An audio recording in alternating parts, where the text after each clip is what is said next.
Hello, we're group number 5 composed of Andrelli, Natalia, Bencheta, and Lisbeth Caballero, which is me. In here we'll be talking about the pathogenesis and epidemiology of rabies virus.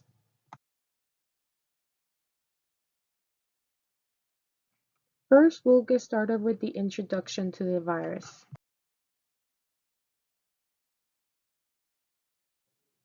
Today we'll be discussing rabies, a viral disease that has been both feared and misunderstood throughout history. Rabies is caused by the rabies lyssavirus, a deadly pathogen transmitted through the saliva of infected animals, typically via bites and scratches. But what makes rabies particularly alarming is its nearly 100% fatality rate once the symptoms appear, making it one of the most deadly diseases known to humankind. Despite being entirely preventable with timely medication intervention, rabies remains a significant global health challenge. Each year, rabies claims approximately 59,000 lives, with the majority of cases occurring in under-resourced regions like Asia and Africa. Tragically, many victims are children, underscoring the urgent need for effective prevention and treatment strategies. In this presentation, we would explore the epidemiology of rabies, its pathogenesis, the molecular mechanism it uses to evade the immune system, and the latest research developments. By the end, we hope to provide a deeper understanding of this deadly virus and the efforts being made to eliminate it.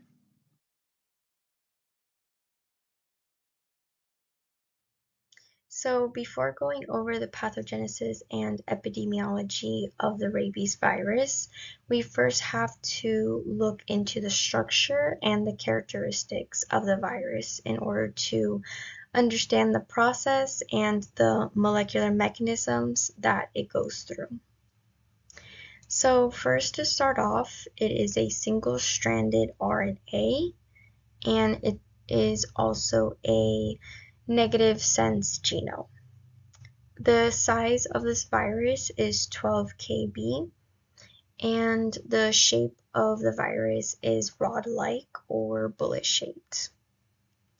An important note to take for now is that the virus replicates within the cytoplasm of the host cell, so it's important to understand where exactly the virus is able to replicate within the cell within our body.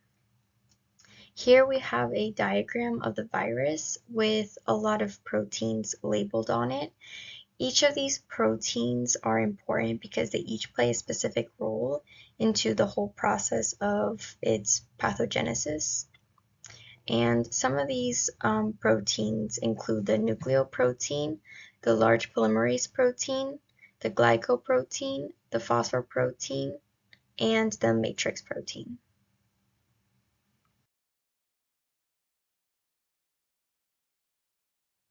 Now I'm going to go over the steps of the pathogenesis of the rabies virus.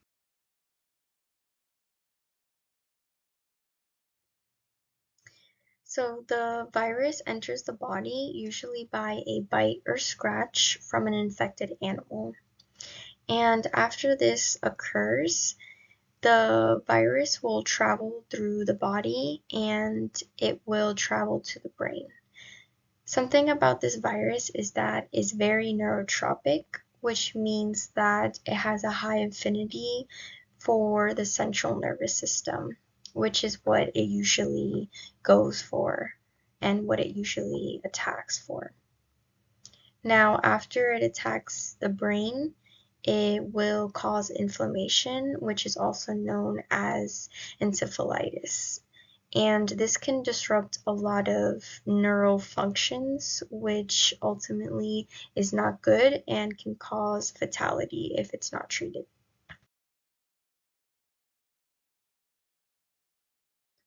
The first step is for the rabies virus to actually enter the body. And as I mentioned, it's usually from an open wound, which is why a bite from an infected animal is one of the main ways a person can get infected by the rabies virus. Some other ways a person can get infected is from a scratch or through their senses, which include their eyes, nose, and mouth. Now, a way for the virus to actually attach to the cell of our body is through some proteins that are located on the surface of their cells, which is the glycoproteins or G proteins. This G protein is actually also used for immunity for the virus in order to grow and spread.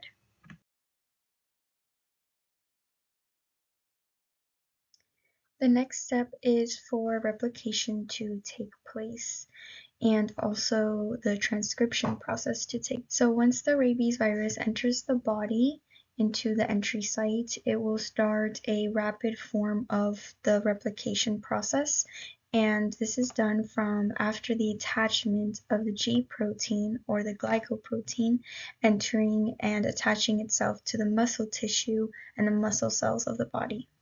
So after the attachment of the G protein, the virus will start fusion or endocytosis into the cell, and it also forms a vesicle-like structure in order for the virus to enter.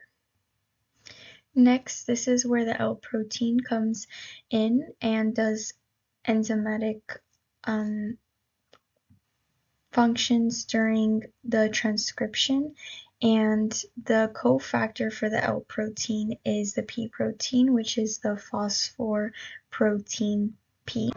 And together, the L protein and the P protein form a complex that is very important for this process. This also helps with intracellular fluid transportation and as well as host cell manipulation. Next, the N protein is used for the uncoding process. So the antigenome serves as a template in order to synthesize the genome sense of the RNA. So in this picture to the right, you see the virus and all the proteins that are labeled. The L and P complex protein is attached towards the 3' cap end of the virus.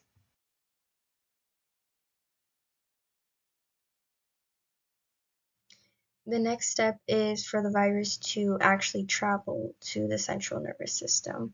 As I mentioned, this virus has an affinity for the brain or central nervous system, which makes it neurotropic.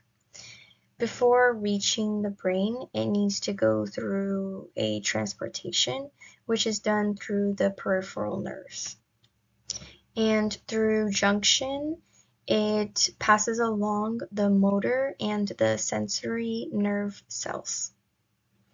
Now, the incubation period in which a person can have if they're infected with the virus could be anywhere between 1 week to 1 year, all depending on several things, including the location of the bite, the severity of it, and typically the amount of virus that the person was exposed to. An example that can be said is if a person were to be bitten on the leg compared to bitten on the neck, the person that is bitten on the leg would most likely have a longer incubation period due to the fact that it will travel longer to get to the brain than it were to be if it was on the neck. And this is because the length from the neck to the brain is much shorter compared to one on the leg.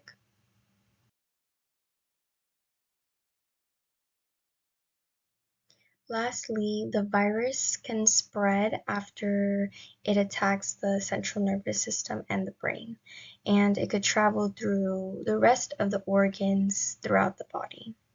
And this can include the eyes and the kidneys.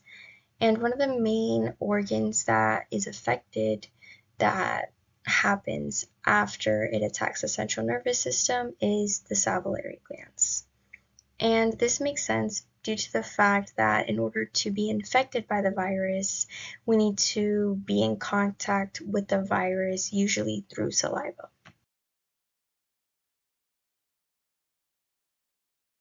Now we're going to dive in how the virus responds to the immune system.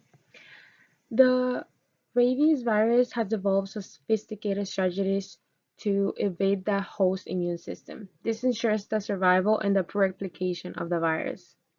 One of the key mechanisms is the inhibition of the interferon production, which is essential for activating the host antiviral defenses. So basically, without the interferon, the immune system is slow to recognize and respond to the virus. The virus also avoids detection by minimizing the display of its antigens on the surface of the infected cells, making it harder for the T cells to identify and attack. Also, it inhibits apoptosis, or the programmed cell death, in infected neurons. This allows the virus to use the cell's machinery for their replication while avoiding destruction. These evasion strategies collectively make rabies extremely difficult for the immune system to combat, and this contributes to its high fatality rate once the symptoms appeared.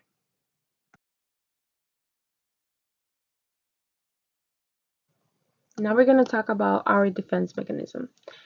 Despite the rabies virus' ability to evade the immune system, the body has its own defense mechanisms that can highly be affected if they're activated early. For instance, wound cleaning or immediate wound cleaning after exposure can remove a significant amount of the virus at the entry site. PEP is the cornerstone of rabies prevention. This involves administering rabies immunoglobulin to neutralize the virus and provide a series of rabies vaccines to stimulate the adaptive immune response. One of the most critical components of the host defense is the production of neutralizing antibodies. These antibodies bind to the virus. This then blocks them from attaching to and infecting the host cells. Additionally, the blood-brain barrier plays a key role in slowing the virus's progression to the central nervous system. This gives treatment a crucial window to time to work. Basically, together, all these defense mechanisms, when supported by timely medical prevention, can prevent the virus from causing disease. This highlights the importance of public awareness and a prompt action after exposure.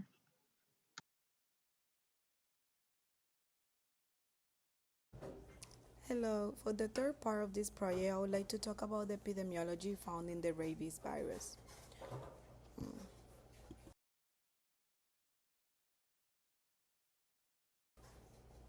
Okay, first of all, rabies is found worldwide, with Asia and Africa accounting for 95% of the human death.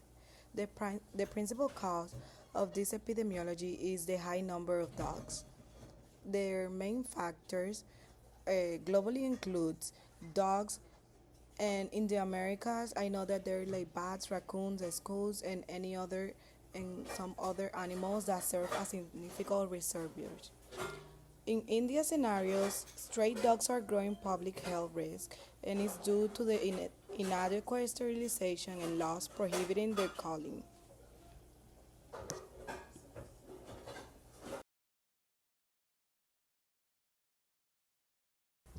Now for the fourth part, let's discuss some of the clinical manifestations found on this virus.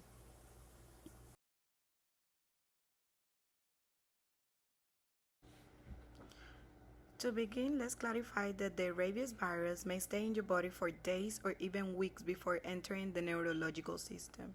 At this point, I know that if we don't have any symptoms, we won't obtain the disease if we seek therapy in the incubation phase. Besides that, I know that the disease progresses through three different phases in a period which usually takes from 2 to 21 days. The first phase is the prodromal phase. This phase is presented in 50 to 80% of the cases. And at this point, the virus initially infiltrates in the central nervous system and starts to do like harm.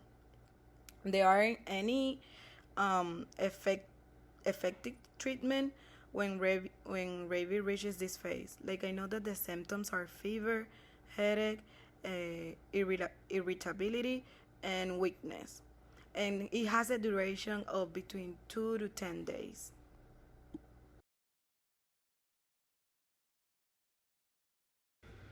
The second phase is the encephalitic phase, also known as the furious phase. Some of the symptoms in animals include aggressiveness, unpredictable behavior, and a lot of biting. And the symptoms for humans are shown to be excessive drooling, irregular heartbeats, muscle spasms, hallucinations, and delusions. The symptoms may be intermittent episodes and commonly be interrupted by periods of clarity and serenity. I know that during this phase, the virus begins to damage the spinal cord and brain, and approximately two-thirds of individuals develop furious rabies. Others suffering from paralytic rabies, which will be mentioned in a little bit. I The other thing that I know is that the outcome of this phase is destined to be death, which occurs within days if untreated. And the most common cause of death is cardiorespiratory arrest.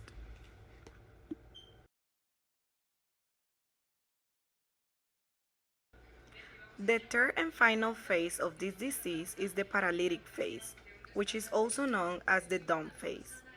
The paralytic phase represents around 20% of incidents and it will lead to a progressive weakening of the muscles. The symptoms in this phase are muscle incoordination, paralysis, inability to salivate, swallow, and even coma. This phase shows that when a bite injury causes weakness and paralysis, it may spread to all the body. The duration of the furious rabies ranges from a few days to up to a week, while the duration of the paralytic rabies may reach from 1 month. No, it may reach up to a month. Some of the most common signs of this phase are in dogs, the drop jar, and some choking sounds. And the cause of death is the cardiorespiratory failure, just like in the second phase. One section of the paralytic phase not mentioned in the slide is the atypical rabies, which is caused by bat bites and is mostly linked to it. Both are paralytic and angry versions of the illness and may be presented in this phase can sometimes be challenging to identify as a cause of rabies because of the wide range of the symptoms and the severity.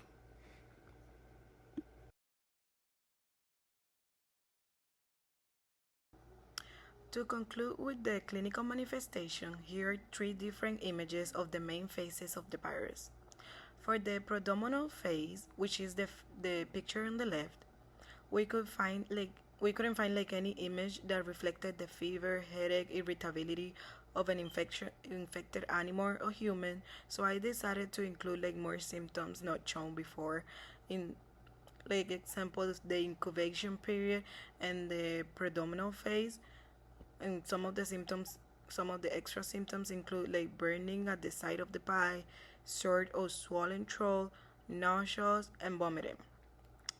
The picture in the middle, which is the second image, reflects the encephalitic phase, where the dog seems a little bit confused with bizarre behavior, and I can tell that a little bit of insomnia too. This phase seems to be like this phase usually happens to 80% of the patients. And lastly, the paralytic phase, we can observe in the first picture from the right how the infected patient is laying on the hospital bed. I feel like the patient is characteristically quiet and lucid in thought, which is leading to a coma basically.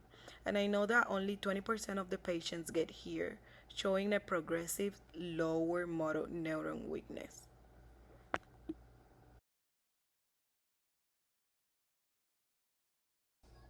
For the section 5 of this project, we will be talking about some of the diagnoses found in the rabies virus.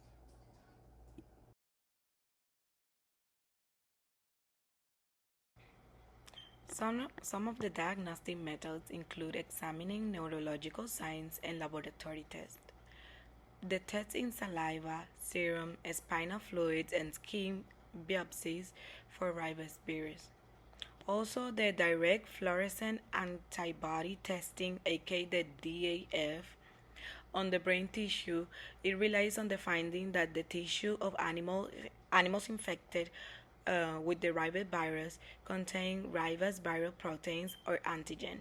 In order to find the virus antigen in infected tissues, ideally the brain smears or touch impressions are taken during biopsy. Some of the challenges are the early detection because it's difficult due to non-specific initial symptoms. If the rabies virus is found in any area of the damaged brain, rabies can be diagnosed. Nevertheless, the complete cross-section of tissue from the brainstem and cerebellum is required to rule out this rabies. The animal must be put to death in order to test for rabies. After the animal is put down in the United States, the results of rabies tests are usually available between 24 to 72 hours later.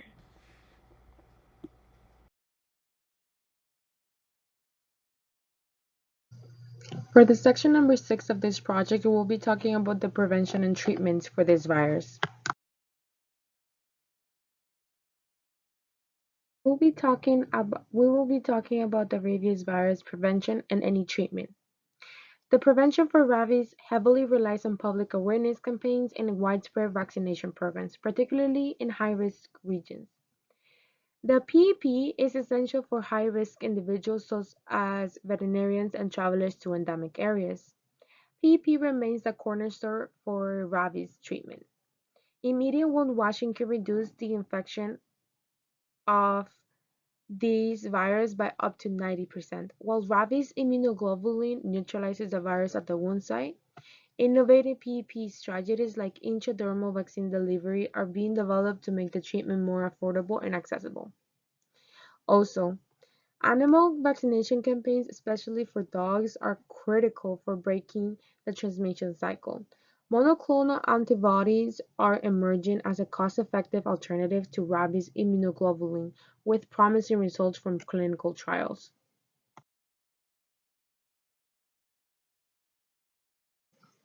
For this section number 7, we'll be talking about the research and any emerging trends for the virus.